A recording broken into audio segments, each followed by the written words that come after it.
L'Éternel combattra pour vous. Nous allons à présent écouter la parole de Dieu, dont le thème est « Votre tristesse se changera en joie ». Nous sommes dans Jean chapitre 16, le verset 20. Jean chapitre 16, le verset 20, qui dit ceci. C'est Jésus-Christ qui parle. En vérité, je vous le dis, vous pleurerez et vous vous lamenterez, tandis que le monde se réjouira. Vous serez dans la tristesse, mais votre tristesse se changera en joie. Gloire à Dieu. Jésus-Christ, pendant qu'il était sur terre, avait des disciples principaux qui étaient ses proches collaborateurs.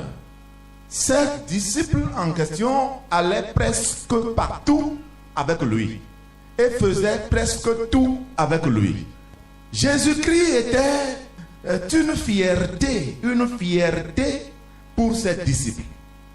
Les disciples étaient contents d'avoir pour maître, pour Seigneur Jésus-Christ.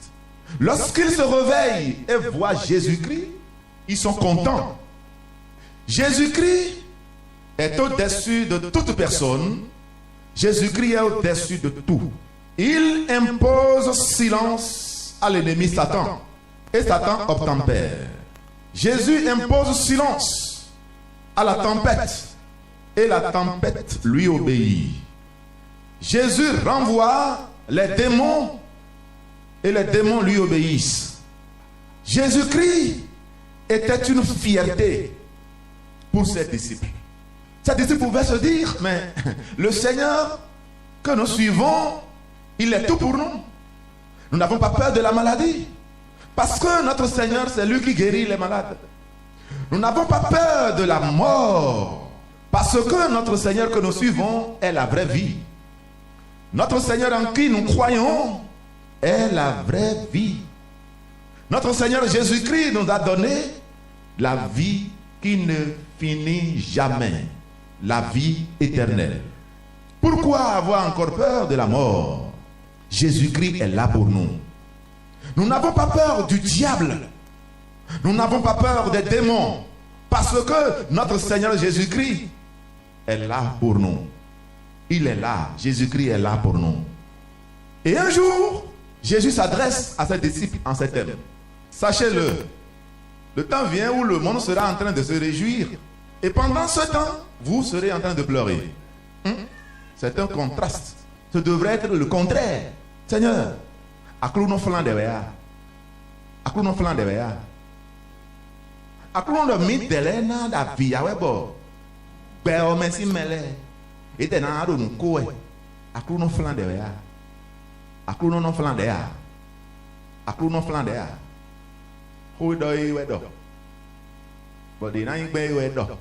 Gloire à Dieu.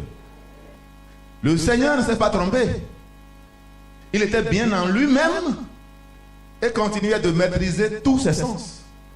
Mes disciples, le temps vient, dans un futur proche, le monde sera en train de se réjouir et en ce moment, vous autres, mes disciples, vous serez en train de pleurer. Vous serez dans la tristesse. Mais votre tristesse se changera en joie. Et c'est quand il a fini la phrase que les disciples pouvaient respirer profondément. Là où il a atterri, là, c'est bon. C'est bon. Quand il disait que le monde sera en train de se réjouir et que nous serons en train de pleurer, mais j'ai failli perdre mon souffle. Lorsqu'il disait que nous serons dans la tristesse, j'étais déconcerté. Mais maintenant qu'il a dit que notre tristesse se changera en joie, c'est bon. Mon corps est en place. Mais les disciples n'avaient pas bien compris ce message. Comment est-ce que cela se passera-t-il?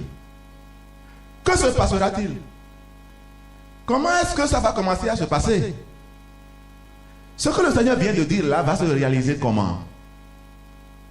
le temps vient, le monde sera en train de se réjouir et nous serions en train de pleurer. Le monde sera en train de se réjouir et nous serons dans la tristesse. Ça va commencer comment? C'est comment ça? Il se posait des questions. Et au fil du temps, le Seigneur Jésus-Christ est arrêté. Jésus-Christ s'est laissé arrêter. Il s'est laissé, les hommes l'ont arrêté. C'est comme un civil de 5 ans qui a arrêté un colonel en uniforme et armé. Comment comprendre ça? Un civil de 5 ans qui dit je vais l'attraper, je vais l'attraper, je vais l'attraper. Et va vers un colonel d'armée en uniforme qui est armé. Et le petit de 5 ans dit je vais l'arrêter, je vais l'arrêter jusqu'à ce que il est arrivé au niveau du colonel armé. Et puis il lui tient la main pour dire je t'ai arrêté, je vais te conduire quelque part, je vais te frapper aujourd'hui. Je vais te frapper aujourd'hui. Et il conduit le colonel où il veut et il commence à le frapper, à le maltraiter.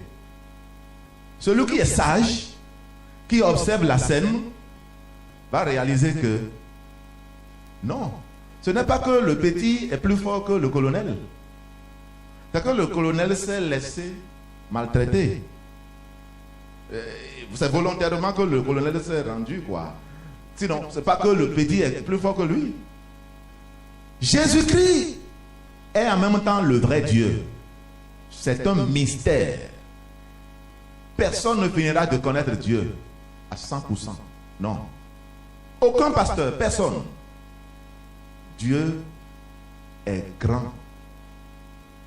Jésus-Christ est arrêté. Il est maltraité. Il est crucifié. Et finalement, il est mort à notre place. On a enlevé son corps de la croix et on l'a mis dans la tombe. Une grosse pierre est placée à l'entrée de la tombe. Les disciples se sont dispersés. 7 disciples se sont dispersés. Du moment où les malfaiteurs ont réussi à mettre la main sur Jésus-Christ, au moment où ces païens-là ont commencé à frapper Jésus-Christ, à cause de nous, bien sûr, le monde se réjouissait. Ceux qui étaient contre Jésus-Christ se réjouissaient dans le monde. Et ils ont appris qu'il est mort à la croix. C'est pas qu'on l'a seulement frappé, mais il est mort à la croix. Et le monde se réjouissait. Mais c'est fini. Comment? Les leaders de ce monde, les grands de ce monde ont commencé à se réjouir. Vous dites maintenant, un petit qui vient de naître, on ne va plus avoir la paix.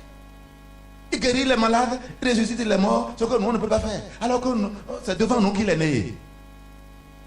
Tout le monde crie son nom. Jésus, Jésus, Jésus, j'irai chez lui, il va me guérir. Tout le monde crie son nom. Les gens sont en train de nous oublier. Nous, leaders du monde. Les gens sont en train de nous classer à la quarantaine. Finalement, il va prendre le monde en main. Jésus va prendre le monde en main. Et nous n'existerons plus. Et nous n'existerons plus. Que faire exactement pour arrêter ce Jésus-là? Et puis, ils apprennent que Jésus est arrêté, Jésus est à la croix, Jésus est mort, Jésus est dans la tombe. Et puis, ils ont commencé à festoyer. C'est la fête. Le monde a commencé à festoyer. Préparez-moi ceci. Prenez 100 000 francs, allez au marché. 200 000 francs, 300 000, allez au marché, achetez ce que vous savez que j'aime manger. Faites vite la cuisine. Tuez des animaux. On va fêter. Que les boissons soient placées sur la table. On va fêter. Jésus-Christ est mort. Jésus est à la tombe. Il est à la tombe. C'est la joie qui est arrivée. Le monde se réjouissait. Et en ce moment, les disciples de Jésus-Christ s'étaient enfermés, chacun de son côté. Et ils pleuraient, ils pleuraient, ils pleuraient. Les disciples de Jésus-Christ pleuraient. Parce que leur Seigneur est tué. Leur Seigneur est dans la tombe. Et le monde commence à se moquer de ces disciples de Jésus. Le monde se moque des disciples de Jésus. On vous avait dit qu'il n'y a rien là. On vous a dit que ce petit qui est né il n'y a pas longtemps, ce qu'il fait ne va pas durer dans le temps. On vous a dit des choses, vous êtes resté là, dit Seigneur, Seigneur, Seigneur. Il est où maintenant? Vous avez dit que c'est lui qui donne la vie et vous allez le suivre, vous n'allez jamais le laisser. Et Pierre, ton Seigneur est où? Et Jacques, votre Seigneur là, et finalement là, c'est comment? Ça n'a pas marché, non? Il est dans la tombe, comme tout le monde. Nous on continue de vivre. Vous vous étiez trompé. Vous voulez manger? Passez chez moi à la maison. Vous voulez boire? Passez à la maison. Votre Seigneur ne vit plus. C'est fini pour lui. Vous allez pleurer fatigué, vous ne le reverrez plus. C'est fini. Nous on est en joie, on est en fête. Le monde se réjouissait. Le diable se réjouissait. Les démons se réjouissaient. Parce que quoi? Jésus-Christ est mort. Il est dans la tombe.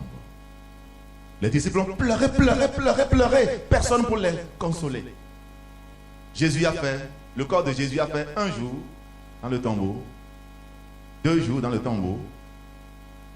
Mais le 3e jour, le ciel a parlé. Le 3e jour, l'Éternel des armées a réagi. Le seul vrai Dieu que nous adorons, le 3e jour, est intervenu. Et qu'est-ce qui va se passer? Jésus-Christ est ressuscité d'entre les morts. Jésus-Christ est ressuscité. Jésus-Christ est ressuscité. Jésus-Christ est ressuscité. Alléluia. Et des femmes chrétiennes sont allées premièrement à la tombe par amour pour Jésus. Et arrivées, elles ont constaté que Jésus-Christ est vraiment ressuscité. Et Jésus-Christ s'était révélé à ces femmes-là. Jésus-Christ, le ressuscité, a échangé avec ces femmes. Et leur a dit,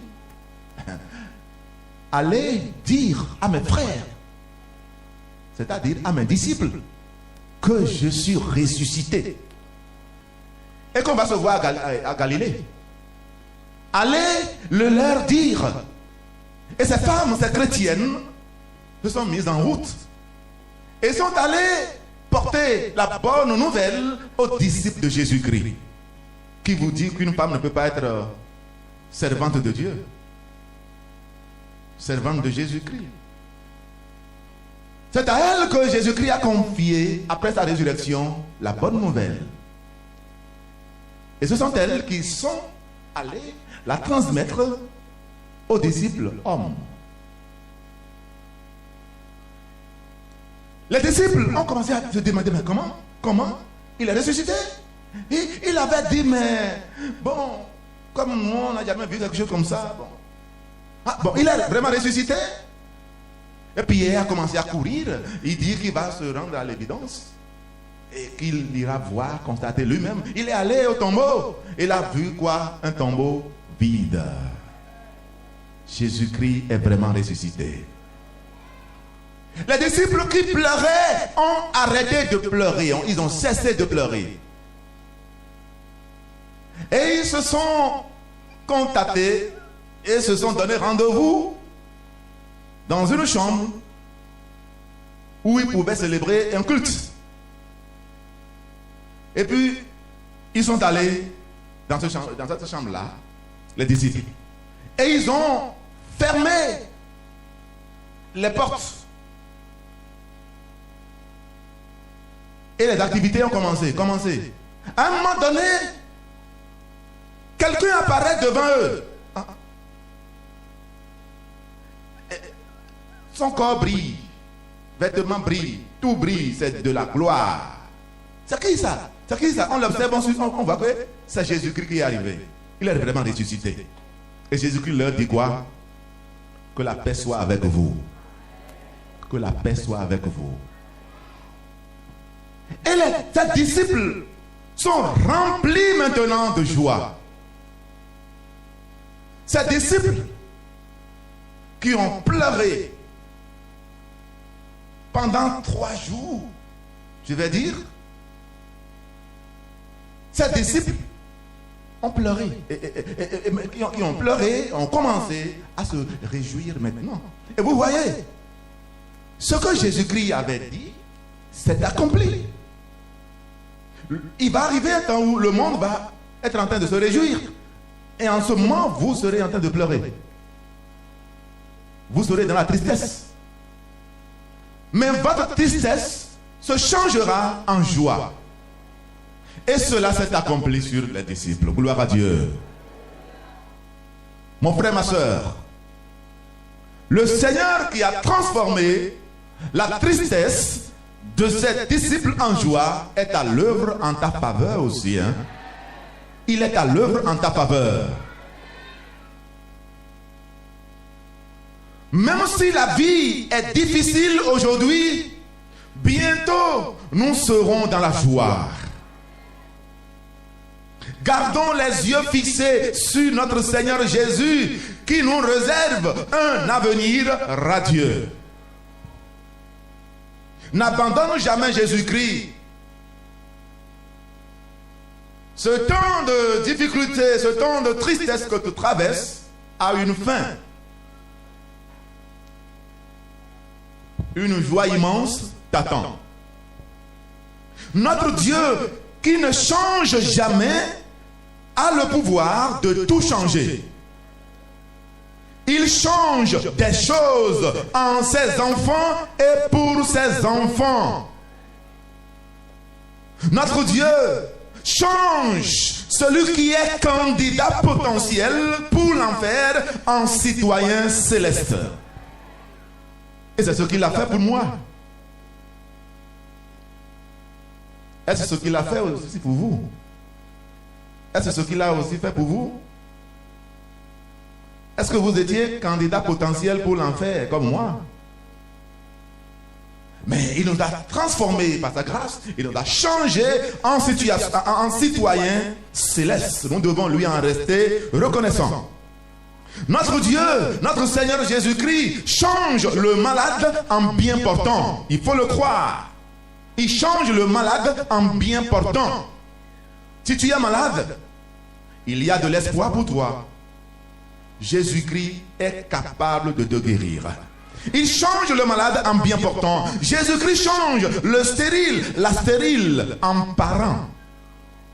Il change la stérile, le stérile en parent. Il change des choses en cette stérile, en ce stérile. Et après cela, il trouve des enfants. La stérile, le stérile trouve d'enfants. Et cet enfant ou ces enfants commencent à l'appeler papa, maman, papa, maman. C'est Jésus qui fait des choses extraordinaires. Jésus-Christ va jusqu'à transformer le chômeur en inventeur. Tu es dans le chômage. Bats-toi. Fais ce qui est en ton pouvoir pour que la situation change. Mais ne désespère pas, même si tu n'as pas de place dans la fonction publique, ne désespère pas parce que le Seigneur peut transformer cette situation de chômage que tu traverses en opportunité. En opportunité. Il va te donner des idées, solutions, des idées novatrices. Et tu vas avoir les yeux ouverts sur un besoin de la population, du pays, du continent. Et tu vas procéder maintenant à l'accouchement de cette idée positive. Et tu vas travailler à la concrétisation de cette idée d'invention que tu as eue. Et finalement, on te comptera parmi les inventeurs. Il ne faut pas être là toujours comme consommateur des inventions d'autrui. ne faudrait pas que nous, chrétiens, nous continuions à nous réjouir des inventions d'autrui. Notre Dieu, c'est lui qui a créé le monde. Il a donné de sagesse à d'autres, à des gens, de l'intelligence à des gens qui ont inventé des choses. Les bancs sur lesquels vous êtes assis là, c'est le travail de certaines personnes. Le premier menuisier qui a fabriqué de bancs, il a fait ses études dans quelle école? Et si il y avait une école où on enseigne comment inventer, quoi inventer, d'où est-ce que ces professeurs ont eu ces idées-là? Notre Dieu donne des idées d'invention. Il nous rend capables d'inventer. La balle est dans notre camp. Il faut prier, mais il faut, après la prière, entrer dans l'action. Notre Dieu change le pécheur repentant en homme justifié par Jésus-Christ. Il change le dernier en premier. Il change l'idolâtre en chrétien. Il transforme. Il change la tristesse en joie. Et c'est ce que je souhaite pour toi. Notre Dieu qui connaît toutes choses, qui connaît ce que traverse chacun de ses enfants comme difficulté, qui est capable de transformer ces difficultés, cette tristesse en joie. C'est entre ses mains que je vous abandonne. Et je le supplie de bien vouloir enclencher le processus de transformation, de changement dans votre vie, pour votre vie et surtout pour sa gloire. Prions le Seigneur. Prie le Seigneur. Alléluia. Oh, Besakushala. Shakurubodaka Sujala. Bedere Yoko Fashanku Bala Sanjala Barikonasa. Shekeleborobo Kosireboro Yoko Dobo Shindala Barobo Korobo Shindala Ba. Tu vas transformer en citoyen céleste. Moi qui étais candidat potentiel pour l'enfer, tu m'as transformé en citoyen céleste. Et un jour j'irai au ciel. Grâce à toi Jésus, ô Père, reçois toute la gloire. Alléluia. Merci Seigneur, merci Seigneur, merci Seigneur. Alléluia, merci Seigneur.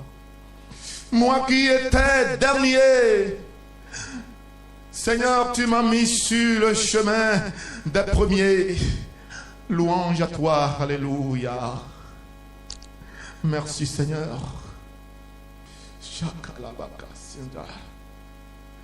Moi qui étais un vaurien, Seigneur, tu es intervenu en ma faveur et tu m'as donné ta vie et tu es ma valeur. Merci Seigneur, alléluia. Moi qui étais un malade chronique, Seigneur, tu es intervenu en ma faveur et je suis désormais compté parmi les bien portants. Alléluia. Gloire à toi Seigneur. Merci Père.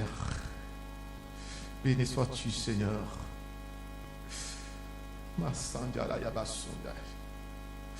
Moi qui étais condamné à commander avant de manger, Seigneur, tu as transformé ma vie et les choses pour moi. Et tu m'as rendu capable d'aider d'autres personnes. À toi toute la gloire. Alléluia. Merci Seigneur.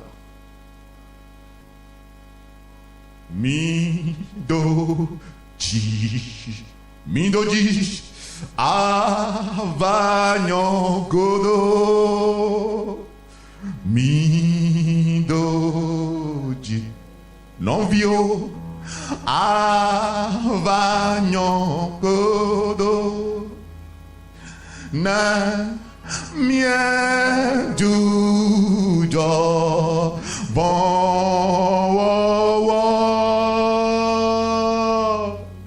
Na Mien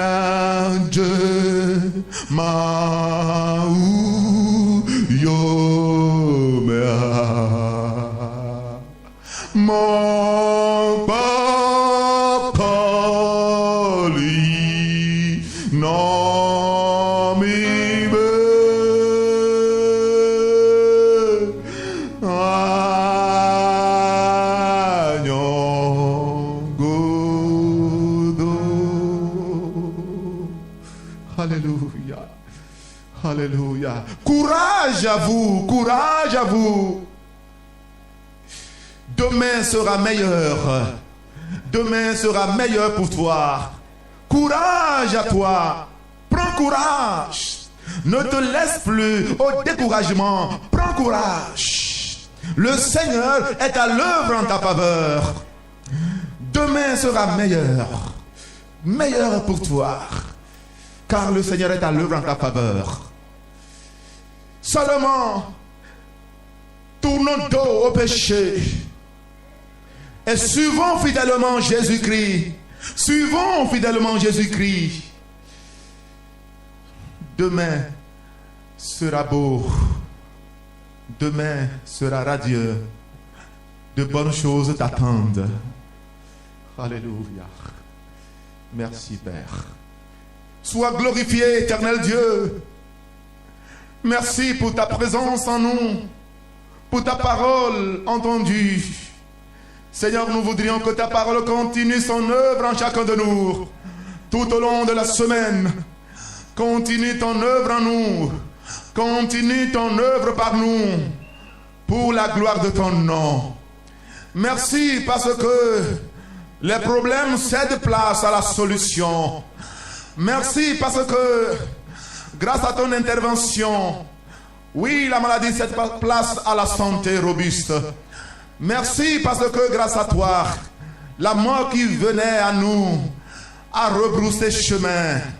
Et la vie est à nous. Louange à toi, Père. À tes soins, j'abandonne ton peuple, demandant que ta bonne main continue de reposer sur lui. Daigne nous raccompagner sains et saufs. Et que tout au long de la semaine, nous soyons en ta compagnie. Saint-Esprit, maintiens-nous dans la volonté de Dieu. Que tout esprit d'orgueil soit loin de l'Église. Et que tu remplisses notre cœur d'humilité. Merci, Père éternel. Au nom de Jésus-Christ le Sauveur. Amen. Amen. Amen. Amen.